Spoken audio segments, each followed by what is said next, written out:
Wild thing is one of those poses that people tend to either love or hate. I'm kind of on the hate side. Come to a tabletop. Inhale to a cow lift. Exhale, cat tuck. Inhale, cow lift. Exhale, cat tuck. Inhale, cow lift. Exhale, roll your toes under and come on up to your downward dog, Adho Mukha Svanasana. We're going to hang out here for 45 seconds. So let me say this, okay? We're moving towards Wild Thing, and Wild Thing is a lot of wrists. If downward dog is feeling like too much on your wrist, don't even do this video. This is a video for people who are pretty strong in the wrists and hands. I mean, we're doing a lot of shoulders and stuff, but most of this video is going to happen from downward dog. That's kind of like our core pose. It's going to be tough, a little bit tough.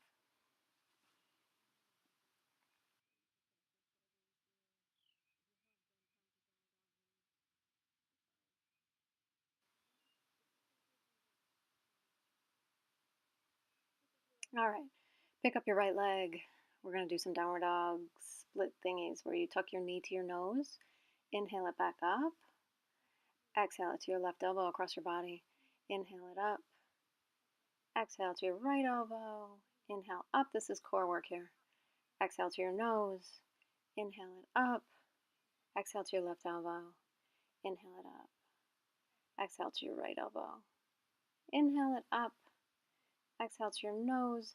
Inhale it up. Exhale to your left elbow. Inhale it up. Exhale to your right elbow. Inhale it up. Exhale to your nose. Inhale it up. And then we're going to replace our right hand with our right foot. Come onto the back toes. Square your hips to the front and find your high lunge. And here we're going to get deep into the first chakra, into the legs. It's going to feel good because we've been upside down for all this time and doing all that core and stuff. And so now we're letting our legs work a little bit. Nice. This pose is going to get better the more you can refine your alignment. So you're here for 45 seconds. Go ahead and get your hips right. Square them towards the front of the mat. You're gonna feel that going all the way up your spine when you get it right. You'll feel your shoulder blades start to roll down the back, and you're gonna feel a little bit of a heart opener, which is good.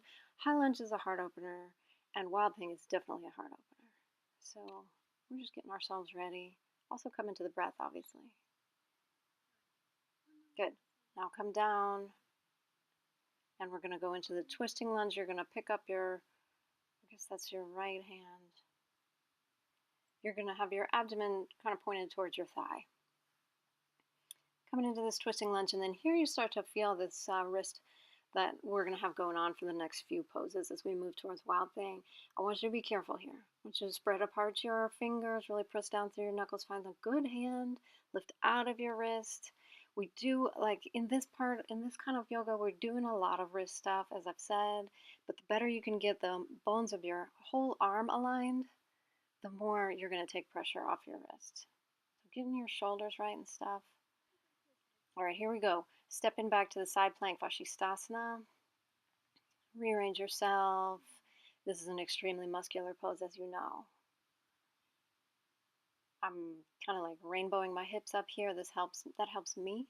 If I get a little bit muscular in the hips, then it takes some weight off that wrist. Also like to flex my feet. Just really engage the legs, really engage the core. It's just a tough pose. It's about being tough. Look how tough I am. So tough.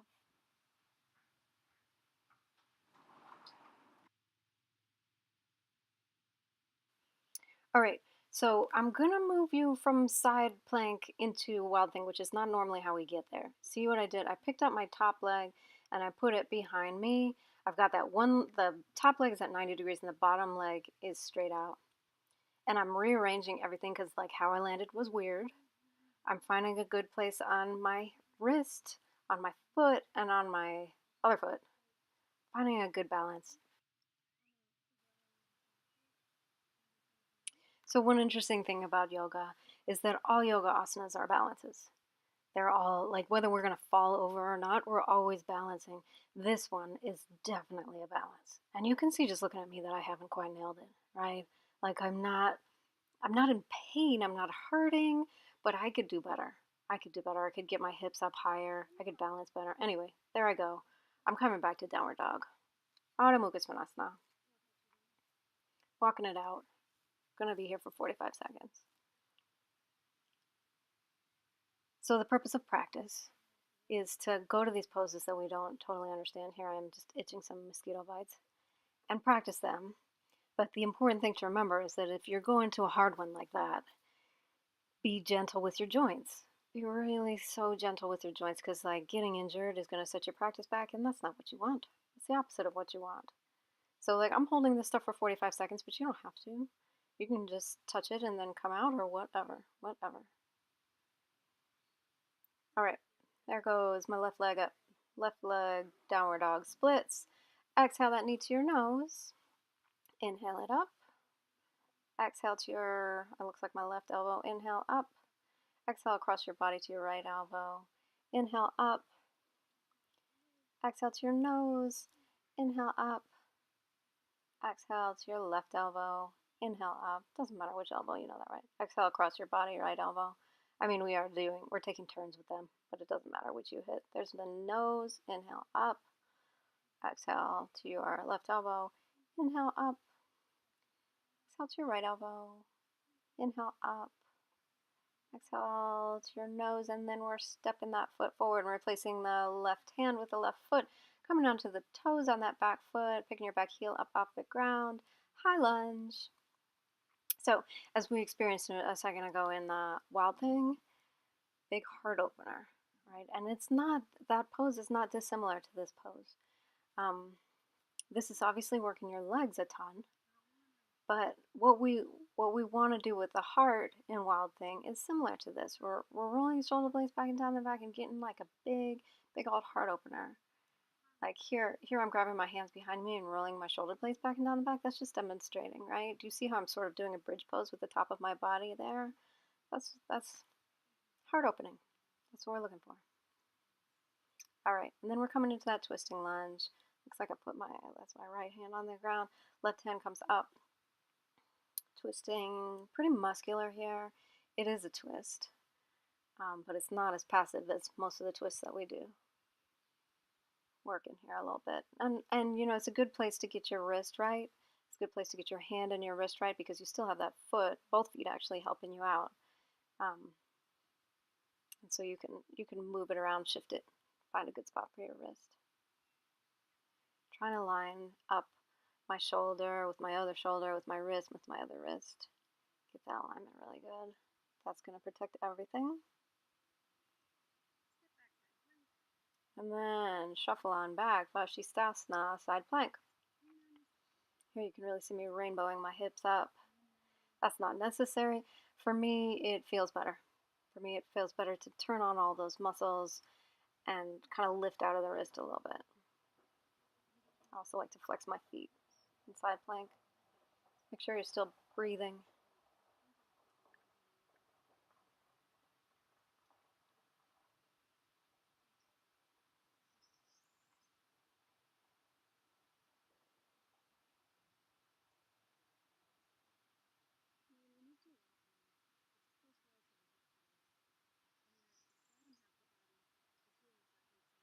Okay, and now I'm moving into the Wild Thing from here. So I'm picking up that top leg, bending it at 90 degrees and setting it on the ground, stretching out that bottom leg, opening my heart towards the ceiling. Now, normally we come into Wild Thing from Downward Dog, and I'm going to do that in a second. But I wanted to get here from a different angle, just so we could feel like, you know, sometimes it helps. Sometimes it helps to feel the pose in different ways, to try to like figure it out a little more. Here, like I'm opening from shoulder to shoulder here. I'm beaming the collarbone up and the heart up, stretching, of course, down through the whole body. You can tell that my balance is better on this side. All right, bring it back and come on down, child's pose. I took this child's pose here because I so needed it. I was tired. Breathing in your child's pose.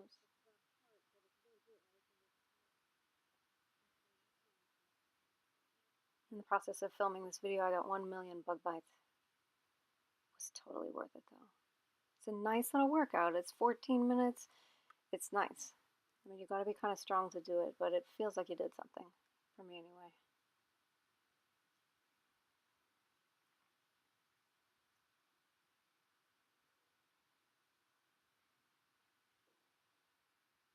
All right. Come back to downward dog.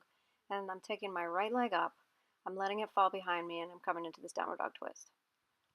I love downward dog twist. And that's where you stack your hips and you let your foot fall behind you, you know, trying to take that twist up into your abdomen. But really, for me, it's mostly about hips. I love it. It's like you're doing a hip opener in the air. It's great. It's great. It's not going to be great for people who are stressed out by downward dog.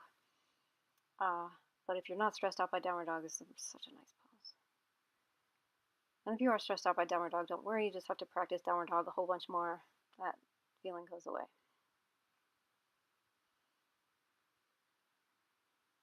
And then moving that foot back, flipping myself over, coming into the wild thing. That was not a graceful transition, but it happened. The top leg is now at 90 degrees and the bottom leg is straight. And here I am trying to find a balance where it makes sense to open my heart towards, in my case here, the sky.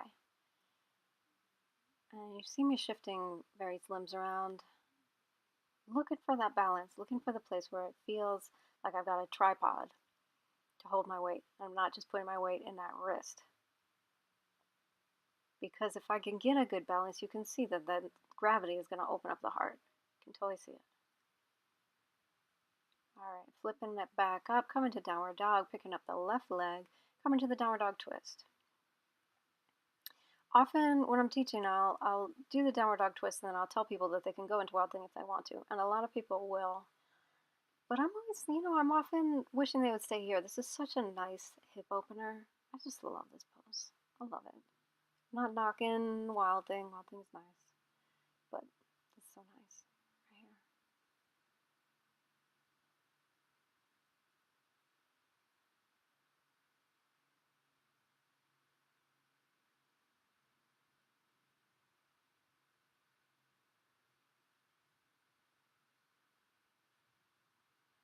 All right, that leg goes down behind you.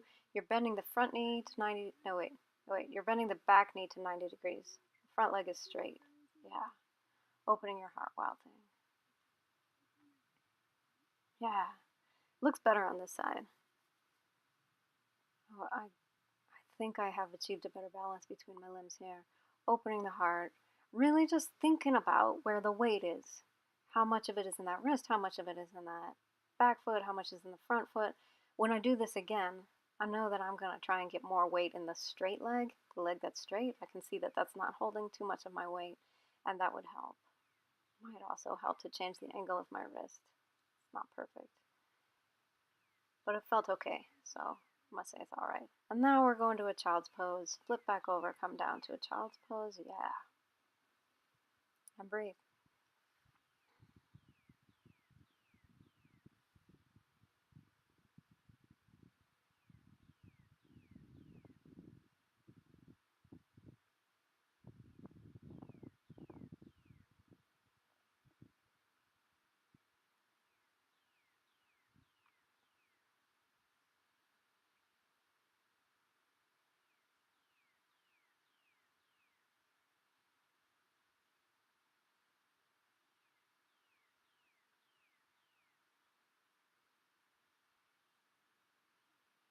All right. Come on up, you're done. Scratch your mosquito bites. You did it. That was fun. That was fun. Wild thing.